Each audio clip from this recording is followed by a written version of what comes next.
नमस्कार, राजस्थान समाचार में आपका स्वागत है। पेश है राजस्थान की खास खबरें। बागीदोरा विधानसभा उपचुनाव के लिए बीजेपी ने उतारा प्रत्याशी।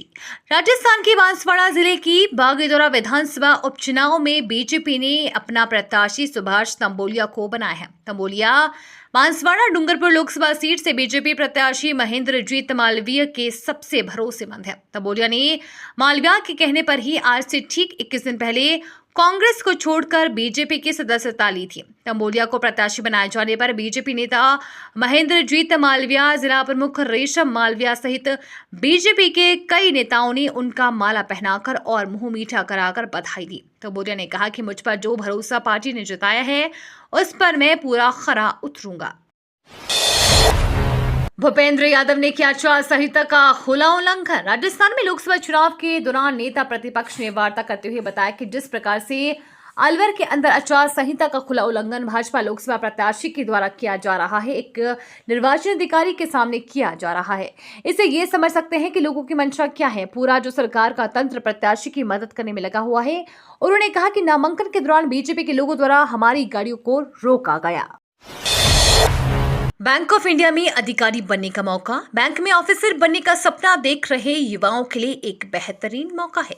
बैंक ऑफ इंडिया ने ऑफिसर के पदों पर बहाली के लिए वैकेंसी निकाली है। योग्य और इच्छुक उम्मीदवार जो भी बैंक ऑफ इंडिया में काम करने का मन बना रहे हैं तो वे आधिकारिक वेबसाइट bankofindia.co.in के जरिए ऑनलाइन अप्लाई कर सकते हैं। बैंक ऑफ इंडिया में इन पदों के लिए आवेदन प्रक्रिया शुरू हो चुकी है।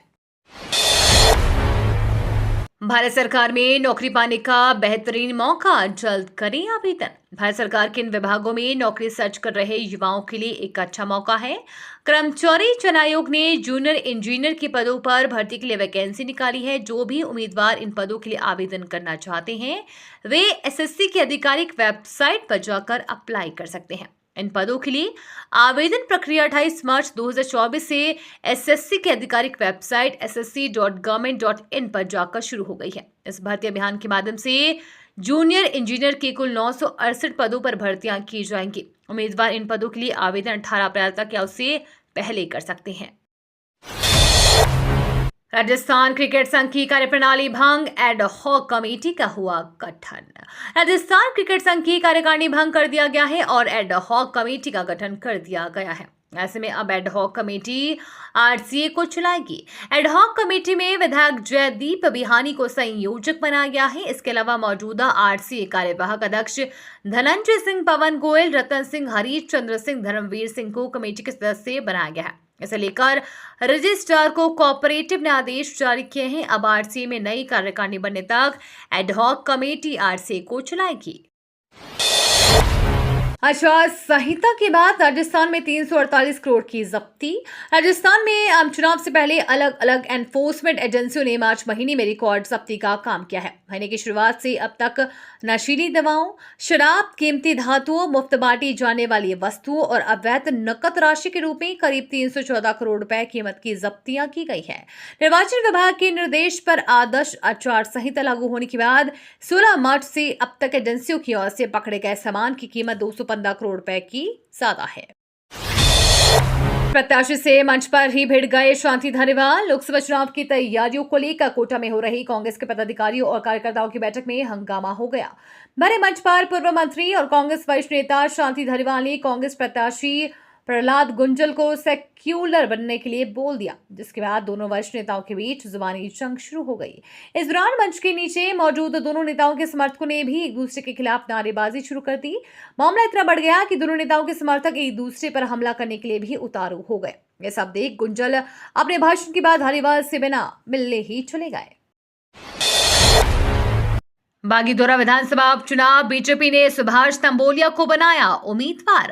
राजस्थान में बागीदोरा विधानसभा उपचुनाव के लिए बीजेपी ने सुभाष तंबोलिया को उम्मीदवार घोषित किया है। वो कांग्रेस छोड़कर बीजेपी में शामिल हुए थे।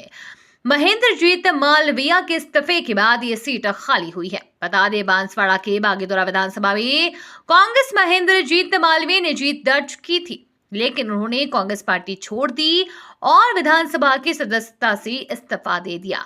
ऐसे में उपचुनाव हो रहे हैं। कांग्रेस ने अभी इस सीट से अपना उम्मीदवार घोषित नहीं किया है। माना जा रहा है कि कांग्रेस का बाप पार्टी के साथ गठबंधन हो सकता है। राजस्थान में कांग्रेस नेता ने पीएम मोदी पर की अभद्र टिप्पणी, बीजेपी करेगी चुनाव आयोग से शिकायत।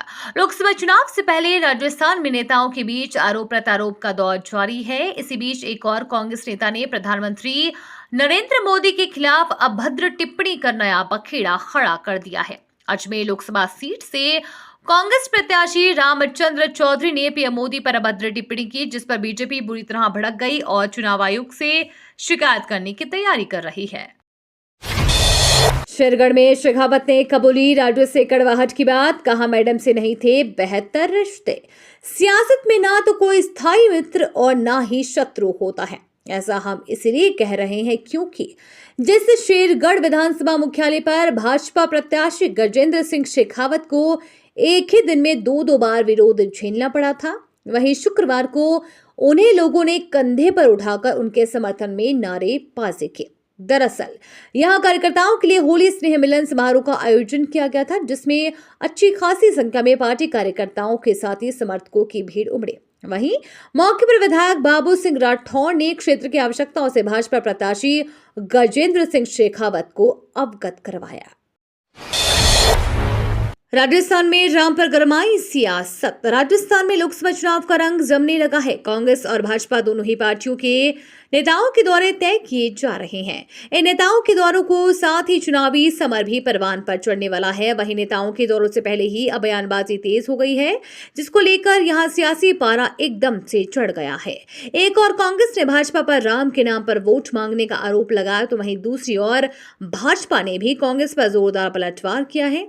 साथ ही कांग्रेस को झूठों व पाखंडियों की पार्टी करार देते हुए आम जनता को गुमराह करने का आरोप लगाया है। भाजपा ने सुभाष तंबोलिया को मैदान में उतारा। राजस्थान में लोकसभा का चुनाव 2024 के साथ ही एक विधानसभा सीट पर उपचुनाव भी होगा। दक्षिणी राजस्थान के बागीदोरा विधानसभा सीट पर उपचुनाव होगा। इसके लिए भाजपा ने शुक्रवार को अपना उम्मीदवार मैदान में उतार दिया। भाजपा ने सुभाष तंबोलिया को यहां से प्रत्याशी बनाया है, जबकि कांग्रेस प्रत्याशी का ऐलान बाकी है। ये विधानसभा सीट महेंद्रजीत सिंह मालवीय के इस्तीफा देने के बाद खाली हुई थी। गहलोत पर गरजे जोशी, कहा अपने ही विधायक को मंत्रियों का करवाते थे फोन टेपिंग। प्रदेश भाजपा अध्यक्ष सीपी जोशी राजस्थान में मिशन 25 को लेकर लगातार चुनाव प्रचार प्रसार में जुटे हुए हैं। शुक्रवार को सीपी जोशी अपने संसदीय क्षेत्र चित्तौड़ के बदेला गांव पहुंचे, जहां भाजपा कार्यकर्ता और पदाधिकारियों ने उनका जोरदार स्वागत किया। इस दौरान बड़गांव पंचायत समिति के उप प्रधान प्रताप सिंह राठौर के नेतृत्व में फल से तौल कर उनका स्वागत किया गया। इस दौरान मीडिया से बातचीत करते हुए सीपी जोशी ने कहा कि राजस्थान की जनता तीसरी बार भाजपा को 25 सीटें जिताएंगी। जोधपुर में शेखावत को घेरने के लिए कांग्रेस ने बनाया ये चक्रव्यूह। कांग्रेस ने तीसरी बार जोधपुर संसदीय सीट से चुनाव लड़ रहे भाजपा प्रत्याशी गजेंद्र सिंह शेखावत को घेरने के लिए चक्रव्यूह रचा है। पार्टी ने इस बार यहां नए राजपूत चेहरे पर दांव खेला है और करण सिंह उचियारा को अपना उम्मीदवार बना है। वहीं राज्य की दोनों प्रमुख पार्टियों के राजपूत प्रत्याशी उतारने से यह मुकाबला दिलचस्प हो गया है।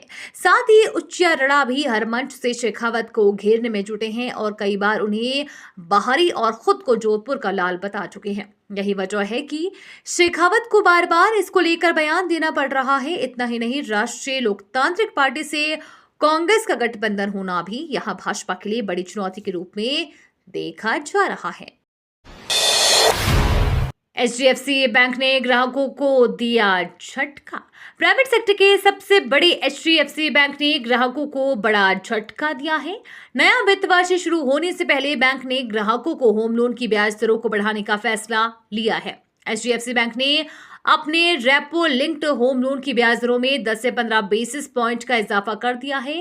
इस इजाफे के बाद लोन की दरें 8.70 से 9.8% के दायरे में आ गई है। बैंक की वेबसाइट से मिली जानकारी के मुताबिक होम लोन की दरों में ये बदलाव एचडीएफसी बैंक और एचडीएफसी के मर्जर की वजह से हुआ है और अब ये रिटेल प्राइम लेंडिंग रेट आरपीएलआर से जुड़ा हुआ नहीं होगा।